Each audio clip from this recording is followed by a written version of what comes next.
Welcome to TecHype, a series that cuts through the hype around emerging technologies to get to what matters. Each episode debunks misunderstandings, provides insight into benefits and risks, and explores effective technical and policy interventions. I'm your host, Brandie Nonnecke. In this episode, we're venturing into the land of startups and tech giants, Silicon Valley. We'll take you through the highs and lows of startup culture and tech giants, where innovation meets brutal competition. We're joined by Mike Isaac, a prominent New York Times journalist and author covering Silicon Valley and the impact of tech companies on society and the economy. His writing often delves into startups and major tech companies, exploring their culture, business practices, and the juiciest of controversies.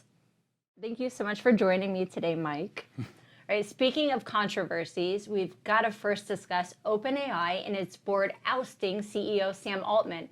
OpenAI is the tech juggernaut behind ChatGPT that has all of the ingredients to develop into a tech giant itself, recently forming a partnership with Microsoft to expand its technology. Or at least that's what we all predicted. On Friday, November 17th, OpenAI's board announced that 4 of its 6 members had voted to remove Altman from OpenAI's helm. The move is thought to be the result of a growing rift in the AI development space, whether to speed up AI development or to tap the brakes to ensure AI safety. The information coming from OpenAI, Altman, and Satya Nadella, CEO of Microsoft, on Altman's ouster is changing nearly by the minute. So, Mike, I know that you've been following this extremely closely. Yep. What's the current state of play? Well, I'll tell you in about like 30 minutes when I get out of this room, but as of this morning, Satya Nadella has basically, so to back up a little bit, Sam Altman was ousted from the company by Friday. Over the weekend, he tried to essentially push his way back into a pressure campaign, right? By today, essentially, Satya Nadella, CEO of Microsoft, said, we're going to have you come over, we're going to spin up this advanced research AI lab, and we want you to basically do what you were doing over there here. Right. All of the employees, like 97% of the employees at OpenAI were ready to quit. They signed I saw a that, letter, yeah, almost walking out the door. 700 out of the 770 signed a letter saying that they would leave if Sam Altman was not reappointed as CEO. That's right. And Sam has done a very good job of like marshaling support for himself because he's a charismatic figure, right? He's like, he likes to style himself as a combination of Steve Jobs and Oppenheimer, I guess is what I would say. Wow. They share the same birthday, actually. So that's, Wow, which is something the stars have aligned That's for right, Sam and his trajectory in the tech space. That's exactly it. Yeah. And so now, but I think what I suspect and what is kind of happening is kind of a jockeying between whether Sam will stay at Microsoft or whether he will essentially go back to OpenAI and lead it and oust the board that ousted him.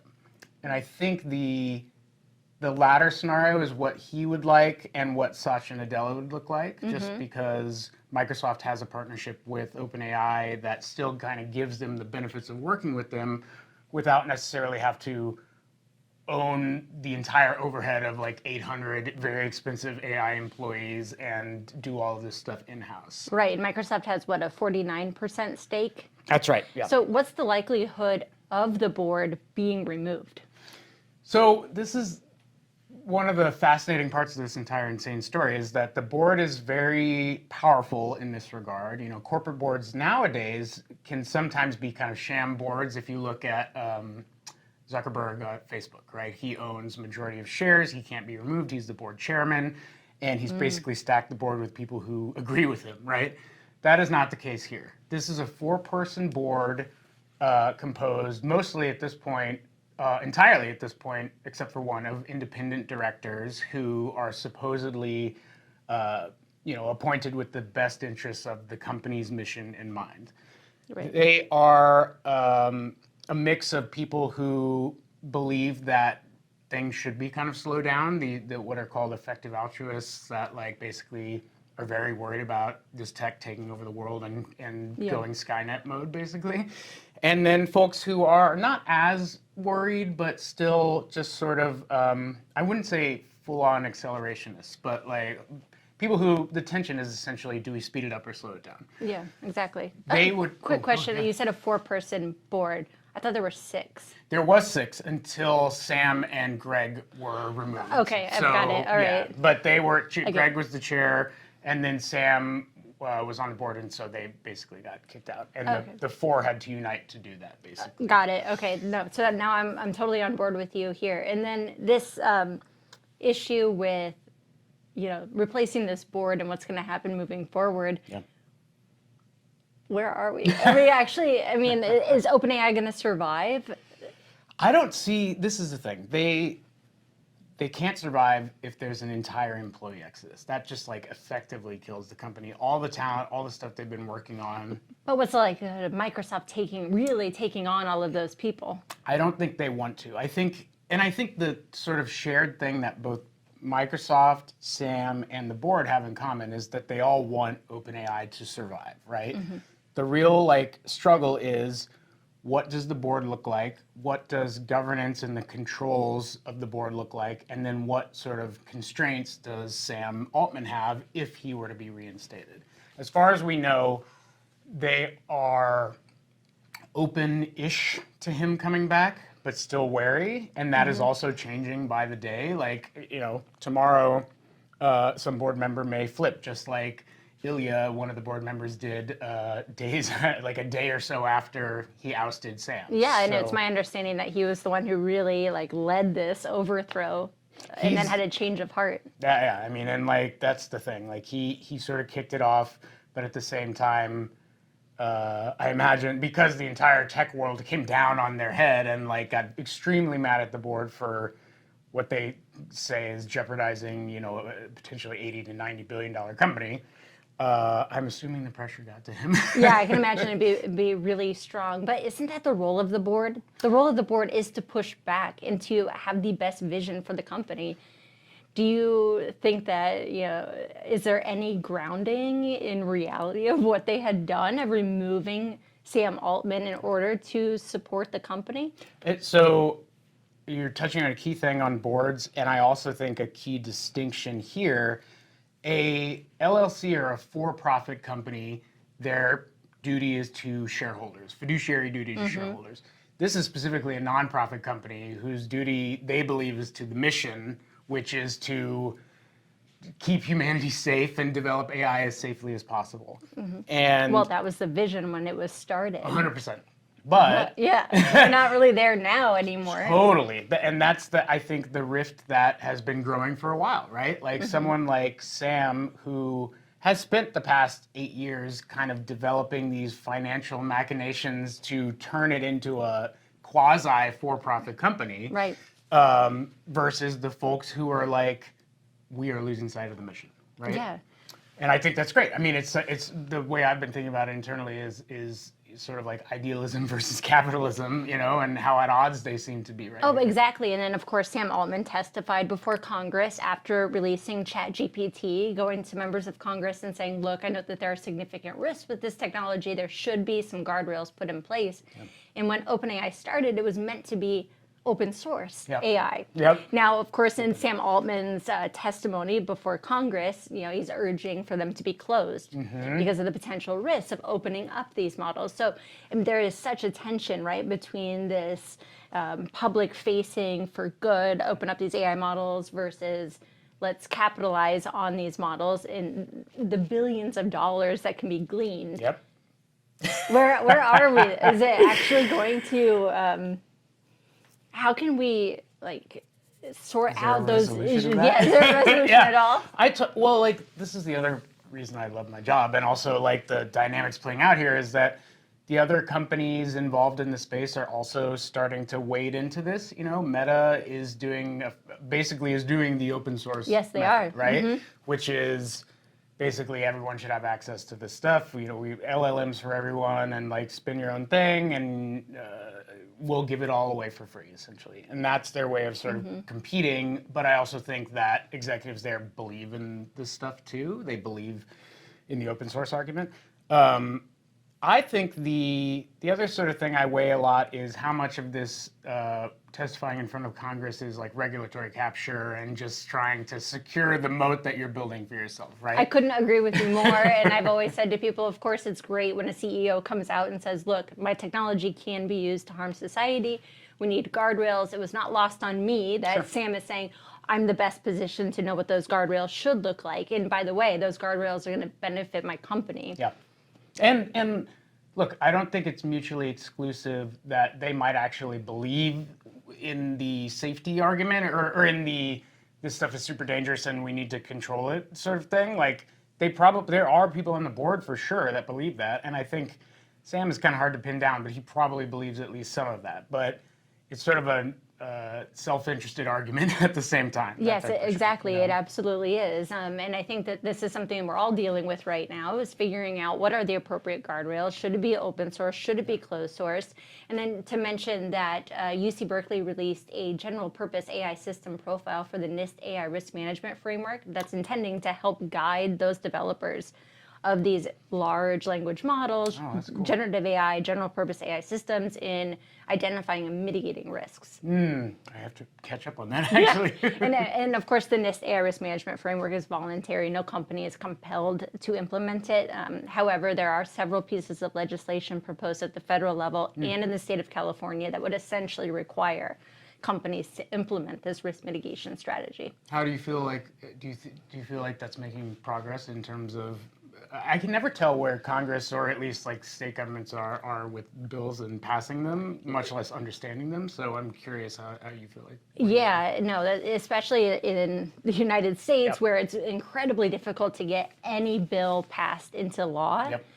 We have a very dysfunctional Congress. So it's actually happening more at the state level where we're seeing bills introduced and moving forward.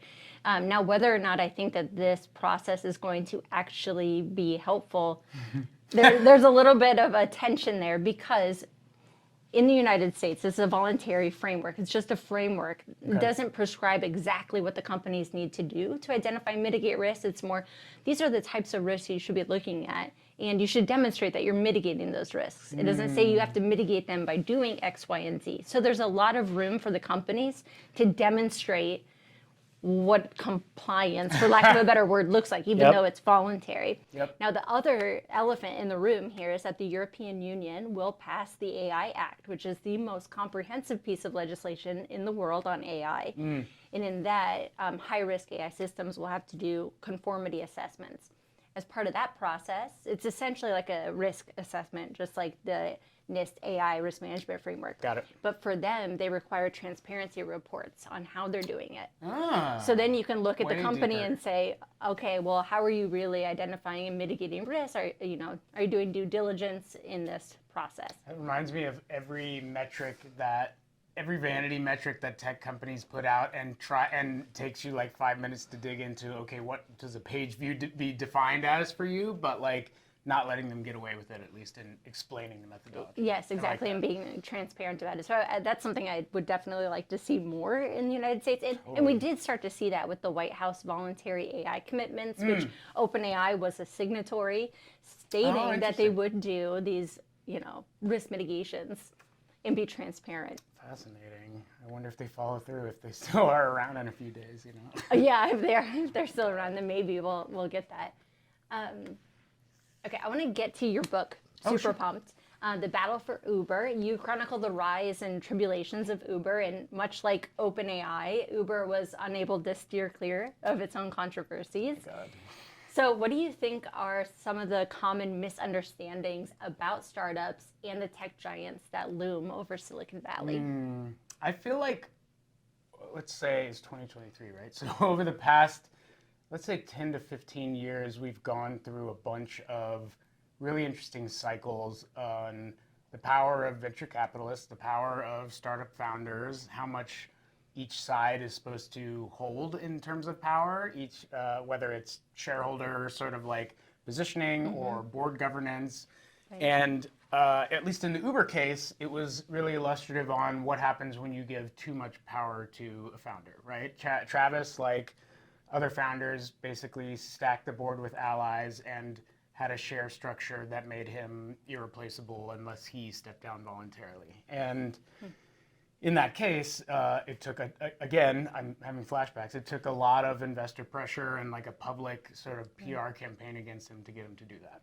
I think after that, and especially after Facebook had its controversies after the 2016 election, there were a lot of questions about the role of founders and how they should, how much power they should wield.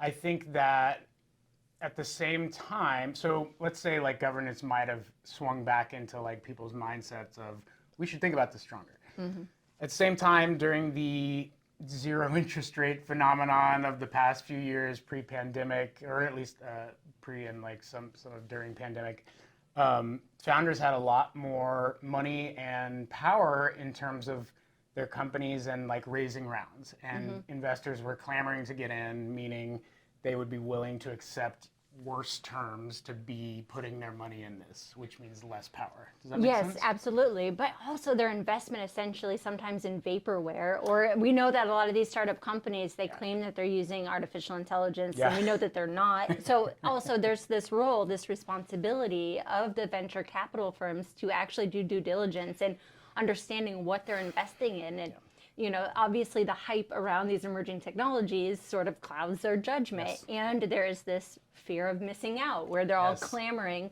to invest in the next big unicorn in the startup space. So have you seen anything in the venture capital space of a sort of an awakening among them that, hey, maybe we should think more about the types of companies we're investing in? I love that question, particularly because I thought it would happen after crypto popped, right? The crypto bubble. I'm pretty bearish on crypto. I'm not sure about you or your listeners, viewers, but like, I'm pretty skeptical.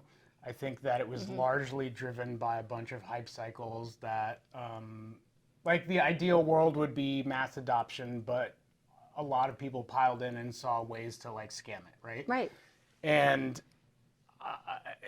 firms like Andreessen Horowitz went all in with a giant fund. Other firms were spun up, and then the bottom fell out, and people stopped being as vocal about the transformative ways that this thing can change the world. Same thing happened with the metaverse and Exactly. like that 2-year You're making me cycle. think of another question. It's more lucrative to invest in something hyped than something real. That's right? so good. Because yes. they actually make money off of just the hype around it. And then if you make your money during that time period and you get rid, whatever. then you... What's the downside? That is exactly where I was going, which is even if these investors learn things from it, there's way more upside in just piling in and letting the hype cycle do its thing and then getting out before it drops. Yes. And, which is super cynical and like, but I think realistic, just in terms of popping the bubble around idealism and the lofty goals that folks like Mark Andreessen or whatever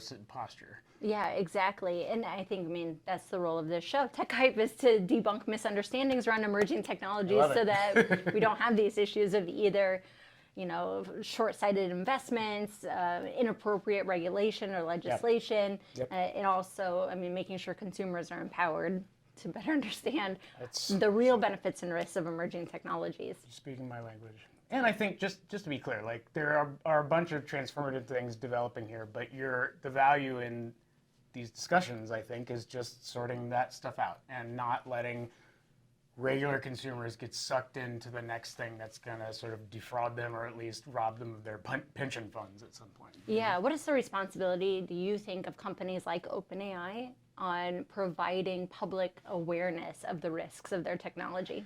The thing I will give credit to OpenAI for is they are trying to do some level of education for the public. And like you and I are steeped in this stuff, but as I've been doing this coverage of the implosion of the company over the past few days, like folks around me are still coming with basic questions like, who is Sam Altman, right? Or what is this stuff doing? Or why should I care about it? And like, these are fundamental and fair questions that should be answered because I think we tend to, us like steeped in it, forget the sort of 30,000-foot view on a lot of this a lot of the time. And so I do think that the companies are trying to do a little more education over time, and the fact that they're at least willing to engage with Congress, or at least willing to go test. I mean, they don't always have a choice, but like that they're willing to go up there is a positive development.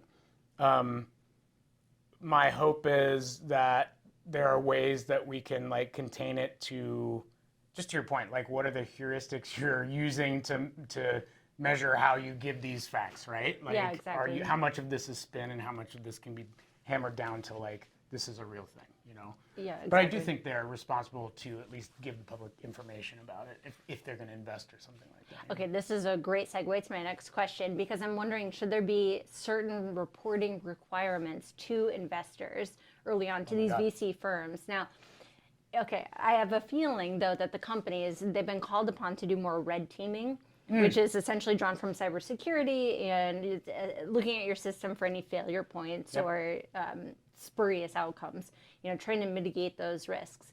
Now, for those companies, isn't there an incentive for them to not red team some features and claim ignorance and not report that? Because once they do the red teaming and identify that risk, they should do due diligence to mitigate that risk. I totally agree. I think we even saw this with this is why I enjoy reporting on companies and like incentives internally, and once something gets big enough and the train gets fast enough and there's enough money at stake and everyone's sort of on board, it becomes harder to stop it, you know? And like people have more incentives to hide or at least greatly manipulate what those metrics are that they're reporting over time. And that is ideally the role of government to step in and say, these are the ways, these are the checks to that level of power. And I mean, if you don't, to your point about due diligence, if you don't have A, proper governance, and B, giving your sort of investor class actual information,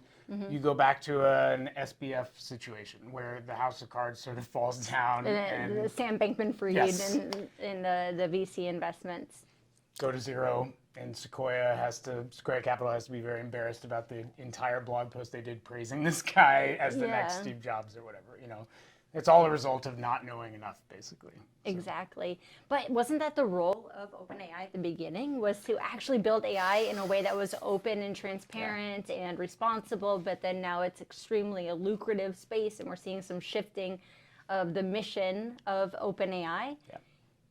Can we ever have, I mean, can we get to like... Yeah, I mean, this idea of can we actually build out these companies in a way that really mitigates the risks of the technology. I love it. I love this discussion because it's the thing that I'm thinking about a lot just during the coverage, and like the entire point of founding this was to do it right, you know, or at least do it in the ideals of Silicon Valley, right? This is tech that we believe is good for the world, and we need to properly sort of have the controls around it to keep it that way. And this is also like the creep of capitalism and the creep of something becoming lucrative and unexpectedly lucrative. Like, I think it also caught them off guard because as a nonprofit, they were only able to raise like somewhere in the tens of millions, even though they needed to raise $1 billion. So they sort of even themselves hit the limits of, philanthropy can only go so far, right? Exactly. So I think for even the board and the executives, there's an inherent tension in how do we do this thing we want to do, but in the world that we live in, which is governed by investments and just people sort of becoming rich off of these investments. Exactly. And in the AI governance space, there's a lot of arguments that if you make the legislation too strict, too onerous, the big firms can't comply, the little firms don't have the capacity to build it out. For sure. Which I honestly think is not a strong argument. I was going to say more regulatory capture argument, because that's what Facebook that's what saying. they're doing. I mean, I think that the companies, they are trying to shape what that governance mechanism looks like. But I do think for a smaller firm that's maybe more nimble, they can do in economics the late mover advantage, where they can see what are the larger firms doing and try to implement and build out their structure from the very beginning in a way. I like that. But in the same breath, we know that OpenAI tried to do that, and because of the investment, they slowly warped into more of a capitalistic entity. Yeah, whatever this Frankenstein governance model is right now. I do like the point that you're making though about like how do we build from the beginning by seeing where these companies end up, right? Yeah. Like, that was, again, just going back to Uber, that was a big theme in terms of more from a cultural perspective. Like, I think company DNA is super important and starts from the top down. And once that train sort of leaves the station, it's hard to do a full change of it. Yeah. So how do you think about the thing that you're building from the very beginning and move towards that? And maybe it doesn't become at least capitally restrictive, depending on like what the legislation looks like. Yeah, but it's also making sure that those venture capitalists and philanthropic organizations are investing in solid companies that are founded in responsible principles. Yep. I mean, and that is a sort of like, I mean, every capital VC firm is different, and like you would hope that some trend towards that, but there's also I answer to my LPs and need to make a buck sometimes, you know? So it is a constant tension, but I do think that blow-ups like these serve a very strong purpose of reminding folks where the train is going and like maybe reverting at least some of it, you know, at least for a few years until everyone forgets about it. Yeah, exactly. I just have another question on this. Do you think Sam, at the helm of OpenAI, would do the real work of ensuring that they are mitigating risks of this technology? Sam is a great figure for writers because he's such a force, I guess is what I would say. He definitely wants to be back at the top of the company. He definitely wants to be back with the insurance that he's not going to get booted again and reform the board, essentially. I don't think he's fully reckless. Like, I don't think he's just like, I'm going to build the atomic bomb and like not have any sort of safety guidelines. Like, they do have like risk people inside of the company. They do have security people there. But like, in terms of degrees of where that should be, I think he's got his foot more on the gas than other folks. Okay, and we do have a TecHype episode featuring Rosie Campbell, who talks about this process at OpenAI. Oh, works cool. within OpenAI, so I hope everyone will check out that episode. Yeah. And then to wrap it up, AI, Uber, any of the big Silicon Valley startups, they have this benefit for society, right? Like you said before, the ethos of Silicon Valley is to build a technology they believe in that's going to benefit society. Yep. Well, we know that there are also these external negative effects that happen in society. Sure. So what do you think could be some potential either technology or policy interventions that should happen? And let's just look at OpenAI right now because it's top of mind. We're talking about it right now. What do you think could be done either in the development of the technology or in policy from government, let's say the Congress or the California legislature? Yep. What do you think could be done? I feel like policy is probably the way to go in terms of leaving companies left to their own devices tend to trend towards more risk and less concern for the externalities that are coming, right? Yeah. I think that is my belief in general.